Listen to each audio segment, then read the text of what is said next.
Hello Gemini, this is Inspire 2016 with your weekly tarot reading for the week commencing the 4th of November until the 11th of November 2024.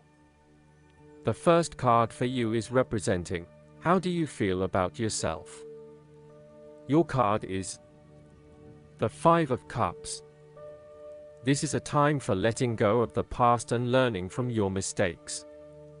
This card can often reflect a person who is caught up in the past and unable to move on, missing out on new opportunities.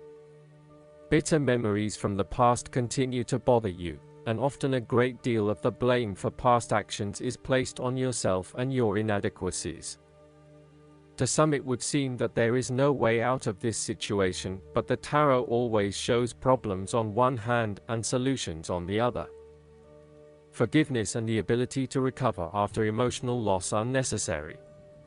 If you are feeling disappointed by another person's actions, and then find it within your heart to forgive that person, releasing yourself from the disappointment. You may also need to reassess your expectations that have led you to this disappointment. Were you expecting too much? Remember, too, that hindsight is much clearer than foresight, and present-day wisdom is gained from the mistakes of the past. Reflect on what led you to this point and understand what important lessons you can take from the experience. Even when things go pear-shaped, there is always something positive that can be gained by reflecting on the lessons learned. While it is true that much has been lost, there is still a ray of hope because some of the cups in this card remain full and upright. You must not pity yourself when you find yourself in his situation. Instead of looking at the situation from a glass is half empty perspective, look at it from a glass is half full perspective. The second card for you is representing, what do you want most right now? Your card is the Ace of Wands.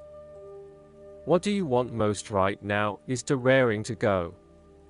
Use your creative energy and passion to take the first steps and get this project underway. Even if you like to have everything planned out before you begin down a certain path, the Ace of Wands is encouraging you to listen to your instincts and follow your gut. If it feels like a good idea, it probably is. So, start with a few basic actions to get things underway, and then continue to grow and develop your ideas through more complex actions later on. The important thing is that you act now, rather than spending more time planning or researching. The Ace of Wands is also indicative of a time in your life where you have a breakthrough moment and feel very inspired and motivated about a particular idea or passion. Your eyes have been opened to a whole new world, and you are now very excited about the possibilities and the opportunities that are available to you. You are showing huge potential at this time and are driven by a strong, creative force.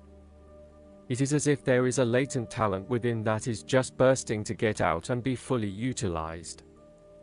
This is also a perfect time to draw upon your imagination and to make your dreams reality.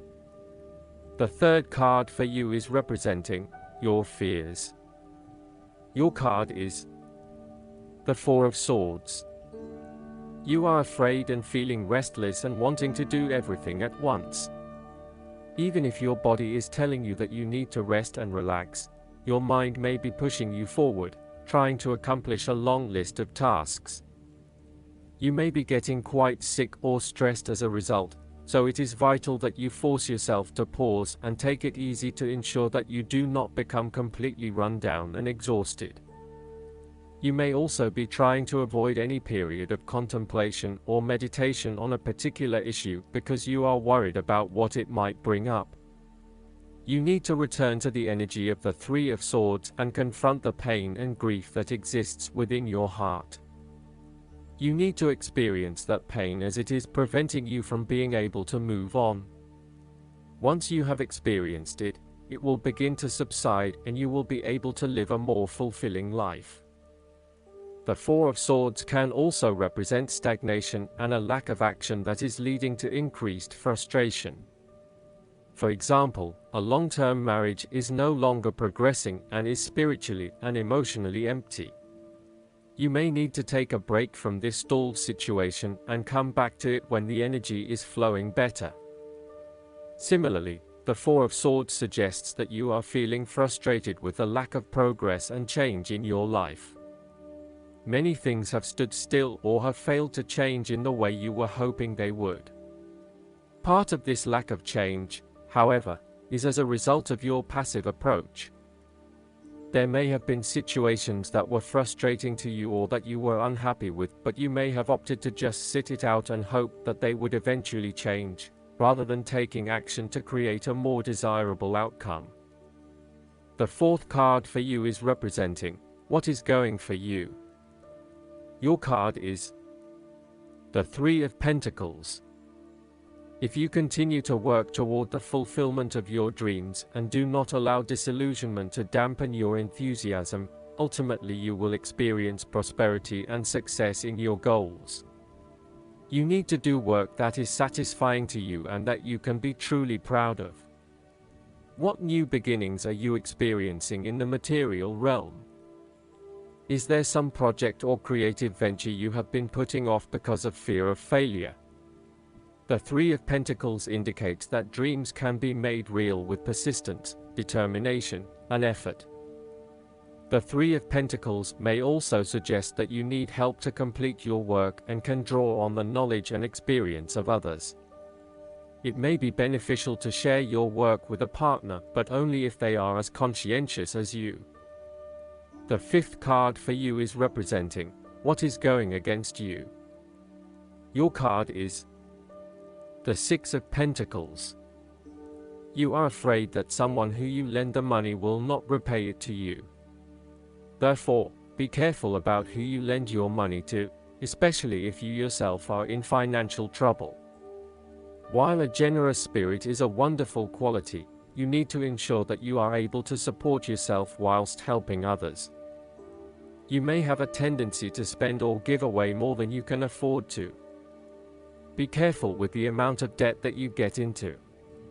You are getting in over your head, and it will soon come back to bite you in excessive interest rates or personal threats if you are unable to pay it back in time. Be wary, too, of get-rich-quick schemes that are more likely to leave you with a hole in your pocket than a pile of cash. In some cases, people give to others not for the benefit of the other, but for the benefit of themselves. Be careful that you are not trying to prove to others that you are generous because you can give to the poor or the needy. Aim to give selflessly rather than selfishly. In terms of your personal relationship, one partner is doing a lot of the taking but not a lot of the giving, thus creating an inequality in the relationship. You need to be careful that your generous spirit is not being taken advantage of and that you are not always the one making compromises for your partner's benefit. The last card for you is representing the likely outcome that you may have. Your card is the Two of Cups. There will be a beautiful start to a new romance in which you experienced understanding, harmony, and deep love between two souls. The seed has blossomed into a tree of appreciation. Kindness and thoughtfulness will bind your two hearts together with the feeling of being simultaneously very special to one another.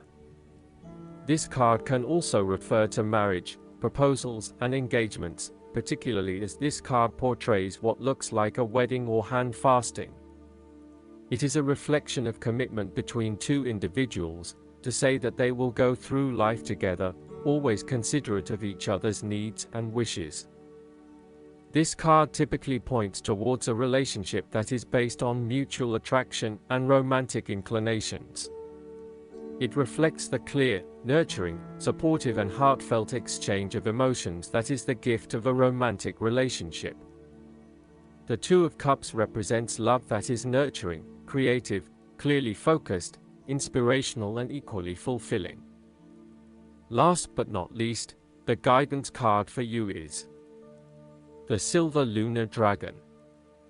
Choosing this card suggests that you call on the Silver Lunar Dragons to bathe you in their energy and that you practice peace, harmony, equality, cooperation, love, unity, and wisdom in your daily life. A lunar dragon will be close by, helping and supporting you. As you are bringing yourself into balance, you are doing your part to bring the planet into equilibrium. Visualize your causal chakra as your own personal moon. The silver lunar dragons will touch and expand it until the frequency is high enough to allow pure white unicorns to step through it. I hope that you enjoy everything, and if you like the reading, just please click subscribe and you will get instant notifications every time we publish a new video right to your YouTube. Thanks.